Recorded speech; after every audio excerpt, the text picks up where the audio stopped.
So వీటితో పాటు కవితకి మళ్ళీ నోటీసులు ఇచ్చినట్టుగా కనపడతా ఉంది. ఢిల్లీ లిక్కర్ స్కామ్ విషయంలో ఏదైతే మొన్న క్లీన్ షీట్ ఇచ్చారో దీన్ని సవాల్ చేస్తూ ఢిల్లీ హైకోర్టుకి సిబిఐ వెళ్ళడం జరిగింది. సో ఖచ్చితంగా ఏదైతే తీర్పు వచ్చిందో అది పారదర్శకంగా రాలేదు, చాలా తప్పులు ఉన్నాయి అందులో. కోర్టును డైవర్ట్ చేసి ఆ తీర్పు తెచ్చుకున్నారని చెప్పి ఇప్పుడు సిబిఐ మళ్ళీ వాళ్ళకి నోటీసులు ఇవ్వడం జరిగింది. సో సంకలు గుద్దుకున్నారు మొన్నటిదాకా. పెద్ద పెద్ద ఎత్తున ఇక ధర ఏమంటారు దాన్ని, ఇక పండగ చేసుకున్నారు, సెలబ్రేషన్ చేసుకున్నారు. ఇంకా క్లీన్ చీట్ ఇచ్చారు కదా, కడిగిన ముత్యంలో బయటకు వచ్చిన అనే గాడికి మాట్లాడి. సో ఇప్పుడు ఏమైంది, మళ్ళీ నోటీసులు ఇచ్చారు. ఇక కవితకి నోటీసులు అట. ఢిల్లీ లిక్కర్ స్కామ్ కేసు నిందితులకు Rouse Avenue court clean sheet ఇవ్వడాన్ని సిబిఐ ఢిల్లీ హైకోర్టులో సవాల్ చేయగా సోమవారం న్యాయస్థానం విచారణ జరిపింది. అనంతరం జాగృతి అధ్యక్షురాలు కవితకు సిబిఐ నోటీసులు ఇచ్చిందట. మరి ఇట్లుంటది, మనం ఎగిరెగిరి పడవద్దు. ఎందుకంటే ఇప్పుడు అది కోర్టు కదా, న్యాయస్థానం అది.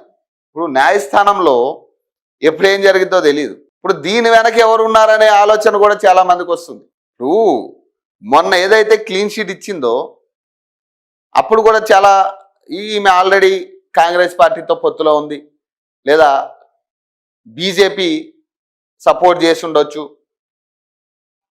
ఈ రకమైన వార్తలు వచ్చినాయి. సో ఇప్పుడు ఏదైతే సంబరపడినంతసేపు లేనట్టుంది పంచాయతీ. దేశ రాజకీయాల్లో సంచలనం సృష్టించిన ఢిల్లీ లిక్కర్ స్కామ్ కేసులో కీలక పరిణామం చోటు చేసుకుంది.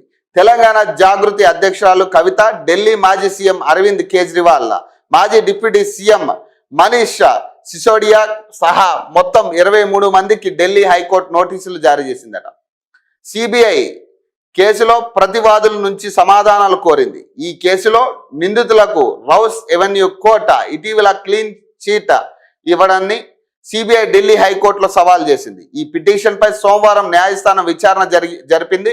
సిబిఐ తరపున సొలిసిటర్ జనరల్ తుషార్ మెహతా వాదనలు వినిపించారు. దర్యాప్తు సంస్థపై తీర్పులో ప్రత్యేక కోర్టు వ్యాఖ్యలపై ఢిల్లీ హైకోర్టు స్టే విధించింది. ఈడీ కేసు విచారణ వాయిదా వేయాలని ట్రయల్ కోర్టుకు సూచిస్తూ తదుపరి విచారణ వారం రోజులకు వాయిదా వేసిందట. మరి ఇప్పుడేం చెప్తారు? ఇక ఇప్పుడు సంబరాలు చేసుకోండి. ఇక ఇప్పుడు అసలు సినిమా స్టార్ట్ అయిందన్నమాట.